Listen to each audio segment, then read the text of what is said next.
Nerd Radio, the world's best indie hip hop. It's too easy, nigga. Rambo Knight don't need a trigger. 9 out of 10 local rappers really wanna beat me, nigga. Talking about you really wanna vibe. Come and see a nigga. 24, we alive, neck on Fiji, nigga. I make these rappers feel like bitches having bleeding every month. This rapping shit, I'm with it, they don't really want the phone. That nigga used my name to get some pussy, what the fuck? That little shit was lame and we ain't rocking with that stunt, Right, all right. What's going down? What's up? What's the word? It's your boy D Sick, aka the Rap Nerd, and we got Ohio's own on the program, Yes, Sean sir. D'Lo. What's going on, my boy? Man, I'm doing good, man. I can't call it. I can't call it, and I can't complain, man. For sure, man. I'm definitely glad that you tapped in with me, man, because I was listening to your music, and you definitely got some heat, dog. Thank you, man. I appreciate that, man. I've been seeing what you're doing. I was like, man, I gotta tap in, man, for sure. For Yeah. sure, man. That's what I'm here for, man. It's like it's so many underground gems that need to be seen. So I just do everything I can to just use my influence to show people who's really doing it out here, man. And you one of them ones. So Yeah, um I appreciate that, man, for real. Yeah, for it's a lot. sure. It's a lot of talent out there, man. A lot of unseen talent, man. So, yeah, like I hmm said, you're doing some good shit, man. I appreciate what you're doing. For sure, man. Appreciate that. And man, before we like get into anything else, let me just ask you, what was it like growing up in Ohio? Where you from? Man, growing up, man, it's crazy. I mean, like, I feel like a lot of people don't think of Ohio. Like a lot of people got this image of Ohio, right? That's like super rural or like country, whatever, cornfields and all. And I'm like, for sure, like it is cornfields and shit. Like if you travel like 30, 40, 50 minutes out, but like you know what I mean. I grew up on the south side of Ohio, Columbus. I'm not gonna say it's like the craziest thing ever, like, but like it for sure wasn't like easy. Right, go down out there. Yeah, sure. I'm blessed that my parents, my mom, she did everything that she could to like try to provide as much as she could for me. When my pops was around before he passed, he made sure we were straight, and my mom did the best that she could to make sure we were straight too, and hmm tried to protect us from falling into some shit that we really ain't had no business in. So and I can't say it worked 100%, but it worked enough to where I'm still here, I'm still kicking, doing my thing. So yeah, for sure. For sure, man. And see, that's the beautiful thing about it is when you have a parent that wants to make sure that you're safe out here, you never Mhm. know, even if they helped you a little bit and didn't save you from everything, they could have saved your life for all you know. For sure. I mean, because like both of my parents, my mom and my dad, they both got felonies on their rap. My mom, she did 5 years for drug trafficking. My pops, he did a few years for the same. Before I was born. So they both were aware and like lived that life and shit. And hmm so like did the shit, so I didn't really have to. You know what I mean? Like I didn't Yeah. have to do shit like that because I seen from what they would tell me, like from a young age, they always taught me about shit like that. Like it was never like we gonna wait till we older and then we gonna try to put this in this year. No, it was like when we was babies, like they was telling us like, you know what I mean? This is two ways to live, and this is the way you should. This the way you should. Okay, for sure. And then like you have a child, right? Yeah, I do. Okay. And then like what types of parenting style do you have in comparison to your parents? Is it kind of the same or like what are you taking from them that you're implementing in your child? For sure. Honestly, like it's pretty similar to the way my parents raised me. I'm trying not to be as strict at times because I know that certainly like used to piss me off sometimes growing up. Mhm. But at the same time, I do understand where it was coming from. So like I'm trying to find that balance between like I'm doing this to protect you and being like I can ease off here. You know what I mean? For sure. Yeah. Okay. Okay, that makes sense. And then like I hope you don't mind me asking you, but like how did your pops passing affect your not just your life, but your music as well? Uh, I mean, pops passed when I was 9. So honestly, like I think it made me mature. It made me mature a lot faster than I would have for real. Like I think I was already pretty mature for my age. but I think it definitely made me mature a whole lot faster than I would have. Like I felt like I had to like buckle down and like I always felt like since I was a jit that I was the man of the house. You know what I mean? Like even though I'm the youngest, you know what I mean? I always felt like I was the man of the house. So for sure. Hmm. And then in music, I feel like it helped me be able to like contextualize certain things and be able to like open up more with my music for sure because like I know I don't think I would be able to like really comprehend a lot of other stuff that I did go through in the future if I hadn't had to, deal with that stuff at such a young age. And you know what I mean? Yeah, music is definitely something that carries people through life in so many situations, man. Mm. It raised a lot of us, really. And like, what type of music did you come up on? Like, who were some of your influences? And then also, like, as far as your parents, what did they play around the house? Uh, so my parents were older for sure. So my mom, she was listening to the Isley Brothers, Frankie Beverly, all that type of it's super oldies, like not the '80s oldies and stuff like she listening to the oldies. Uh, my pops, he was a hip hop head though, so I'll be in the whip with him. He listening to Hove, he listening to Hot Boys, Wayne. He listening to Busta Rhymes, all these pop big, you know what I mean. So he was hip. He was on the hip hop shit. And then my oldest brother and my older sister, they was, I'll be in the with them or like my big sister come to the house and like she listening to Waka Flocka and all this and that. That's the time when we was growing up. So yeah, Okay. And yeah, it's crazy because you say all that, and I can actually hear all of that in the mm, music. I really can because first thing I went and listened to was Memories Like Diamonds. And yeah, first of all, like that's a good project, eight tracks, right? yeah, that's it. 8 tracks, and then like it was mellow, it was soulful, Mm, and it had a lot of vulnerability in it, man. Then when I went and listened to the EP, we working on it, it was a completely different vibe. yeah, And yeah. I was like, okay, I see what he did there. But tell me why, because you easily could have put all that together into one project. But tell me what made you separate those and like your mind state going into those projects. For sure. I mean, for the longest, I was like specifically just working on like big projects and whatever. I mean, like I got one that I'm gonna drop later. We can talk about that later. But Hmm. uh, honestly, like last year, I was just on some shit like, yo, let's break it down a little bit. Like, let's drop smaller projects and like feed them in bits so we can like really like focus on like this set amount of tracks and I can like get it'll be easier for me to like get music videos and get content, get promos and all that shit for like this set amount of tracks. It'd be easier for me to push like 6 tracks than push 16 tracks. You know what I mean? So yeah, Yeah. that's definitely why I was like breaking my projects up at that point in time for sure. Yeah. And Yeah. I'm gonna be doing that again soon, man. But I had a project that I wanted to work on. I was like, we got to get like a full project and to work. And after that, yeah, we're gonna get back to that EP grind for sure.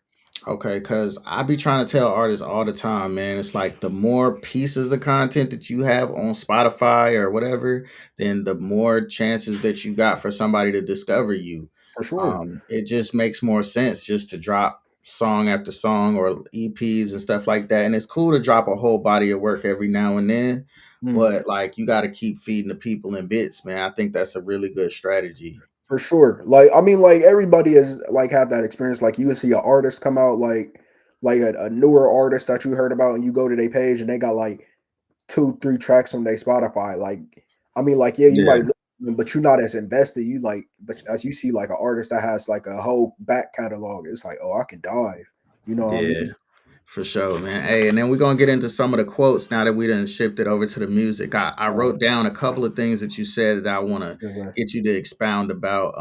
I noticed on what was it? June in Cancun. You said, "Crucify myself, then ask for forgiveness." Talk Mhm. about that. What you meant by that?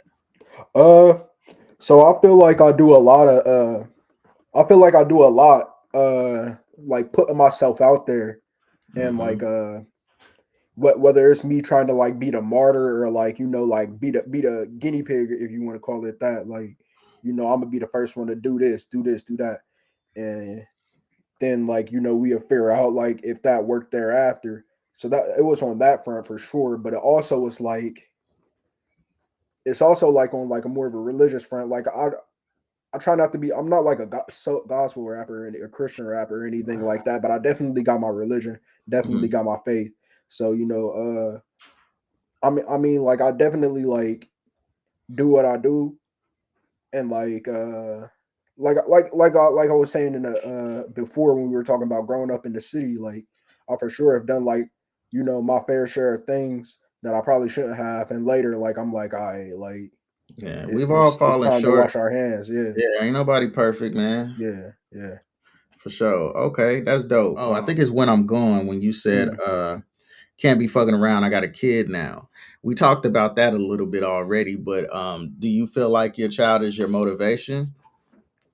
for sure, for sure. Yeah, big motivation for me. Just because I mean, like I said, like the same way with my parents, like they wanted me to see it how they never had it, so I didn't have to live like they did.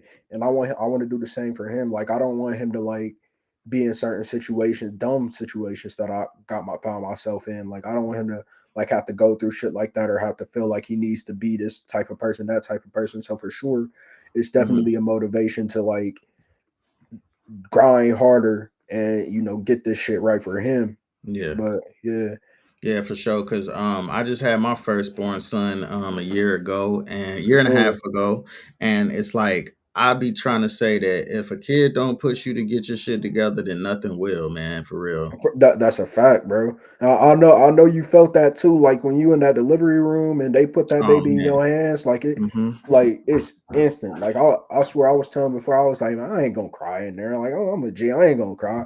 Man, the second they put that little boy in my hands, I was like, oh, okay, Yeah, I me too. get Me too, it. man. As Yeah, soon as we did that skin to skin, it was a wrap. yeah, for sure.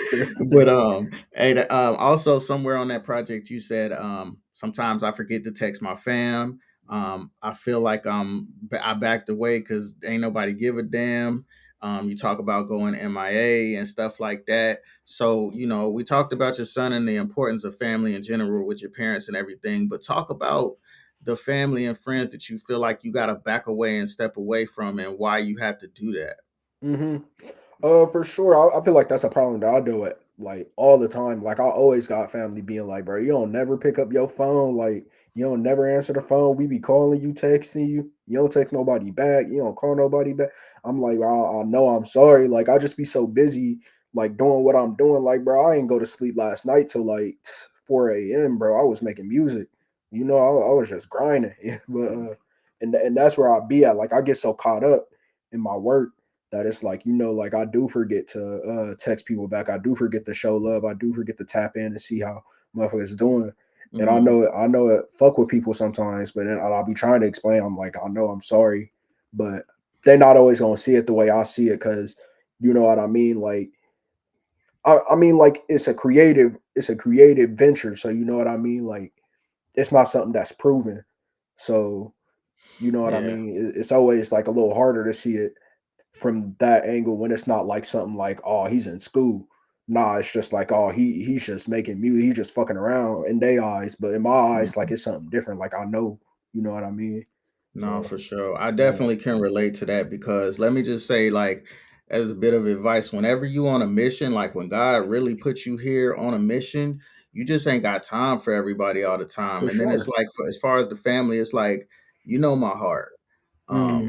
I love you. I'm gonna reach out when I can. I appreciate what when you reach out to me, but also respect my time. Like, Hmm. respect what I got going on. Like I said, some people are just here, and then there's Hmm. some people that are here on a mission. So you as a Facts. man on a mission, just always remember that you got to stay focused, man, and everything else is gonna fall in the line. You can't make everybody happy. You can't please everybody, man. Right, for sure. Yeah, and then on Hands to the Sky, you said love thy neighbor, then say your prayer after you shoot them. Talk about like kind of what you meant by that. That's one of my favorite lines. Yeah. It basically like roots back to like how society is today. Like you know what I mean? It's how society is today, and like theoretically how society is portrayed in the older times in the Bible and all that. It's like close knit society. Like you know what I mean? Like back in the past, like our parents, grandparents, like a village takes a village, you know what I mean? But nowadays I feel like it's not as much love for a community these days. I mean, in many aspects of it, I feel like it's not much love for like community, especially from like the younger generations. So like, yeah, it's like, you know what I mean, like love your neighbor, but like you gon' motherfuckers these days they do dirt. You know what I mean? So Hmm. say your prayers when you do that dirt. You know what I mean?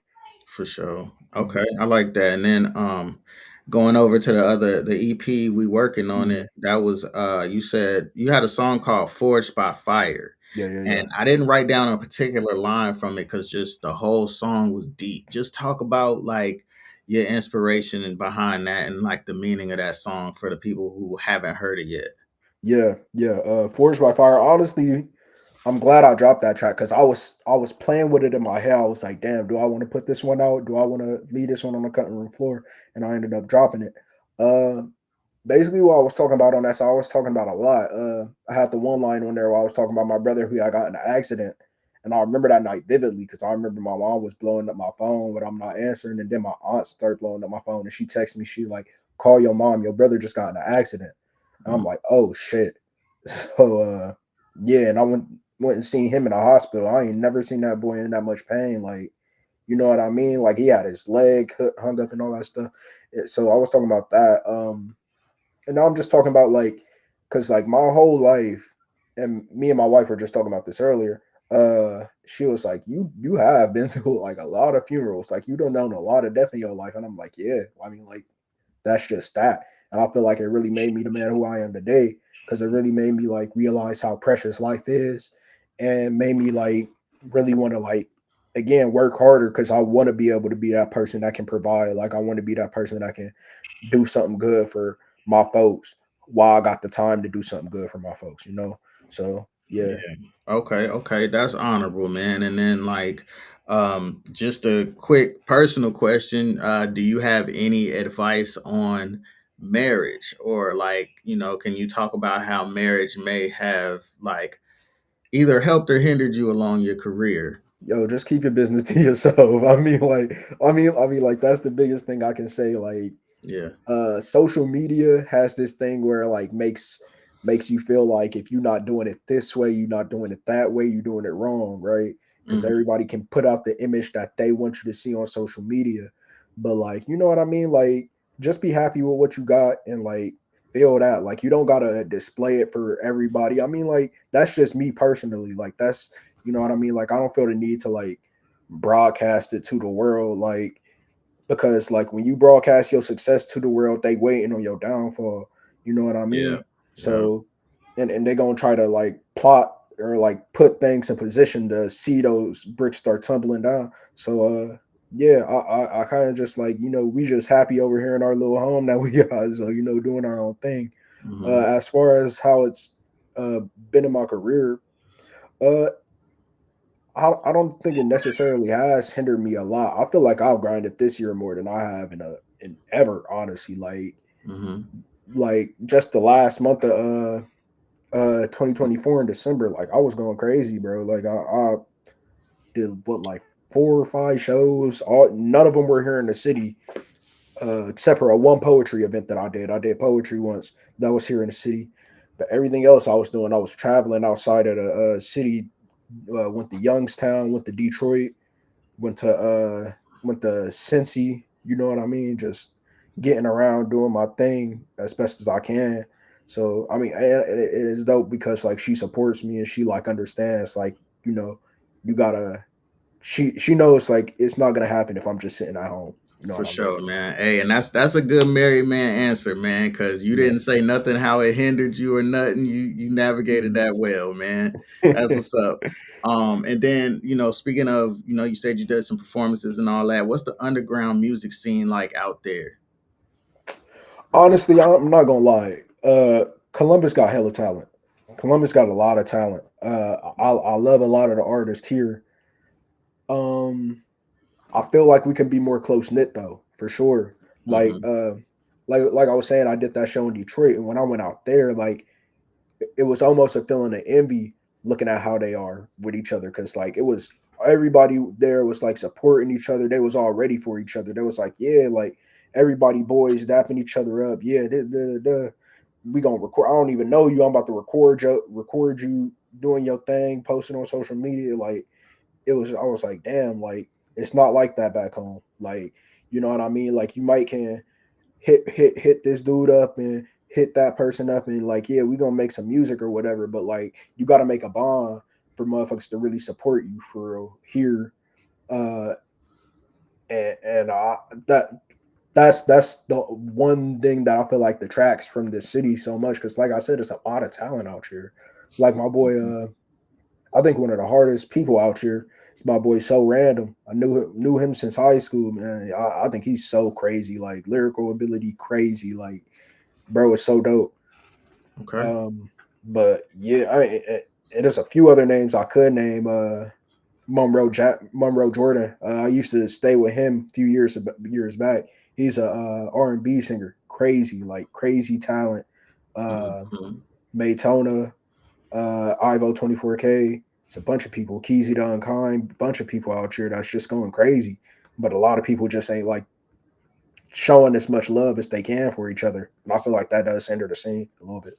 Yeah, I think that that's very important. Like when we see cities like get together and support each other, they always blow up. But I'm out For here, sure. Austin, Texas, and when I'm out here going to shows, checking out the music scene, it's kind of a lot of the same. It's like Austin ain't really blew up like Dallas and Houston Right, because right, right. there's not really enough camaraderie. Everybody's just kind of doing their own thing, Mm. and then there's no specific sound. It's like it's some of this, there's some of that. You know what I'm saying? So Yeah.